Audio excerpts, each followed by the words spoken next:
Hi, it's me! Once upon a time, in a messy house with a messy family, lived a messy boy. This boy was so messy that one day when he was in a hurry to get out the door to go play, he made himself a sandwich for lunch. He put cold cuts, lettuce, tomatoes, cheese, and everything on his sandwich.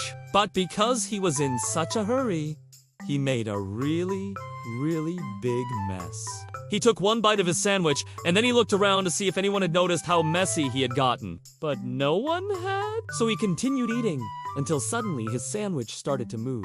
At first, he thought he was imagining things, but then the sandwich started talking. "Hey, you made me all wet. Could you please dry me off?" asked the sandwich. The boy almost dropped his juice. "Talking sandwich! What? Did you just talk?" he asked. "Of course I did! Who are you? Some kind of moron. Dry me off, will ya?" The boy carefully took the sandwich out of its plastic bag and laid it on the table. Then he got a napkin and dried it off as best he could. "Thanks," said the sandwich. And with that, it got up on its little tomato legs and started bossing the boy around. "Clean the table, you dirty animal! Take out the trash, you smell like yesterday's garbage.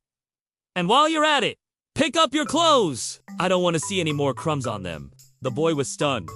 A talking sandwich bossing him around. This was crazy, but as he looked around, he realized that the sandwich was right.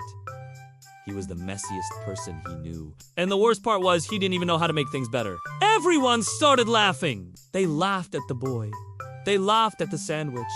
They laughed at how ridiculous the whole situation was. But the boy felt awful. No one was laughing at him harder than he was laughing at himself. Then he sighed. Maybe this was a good lesson. Sometimes when you're in a hurry, you do things quickly and you make a mess. Other times, you make a bigger mess by making a joke out of your problems. When things get really tough, sometimes the best thing to do is to stop and laugh, but then take some deep breaths. Think about what's important, and then do things properly the first time. That way, you won't have to deal with a bossy sandwich or anything worse. The boy learned his lesson that day.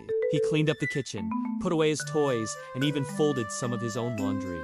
And from that day on, he never rushed his chores, not even when he was in a hurry. After all, there's nothing worse than a bossy sandwich, except maybe a soggy one. Yuck!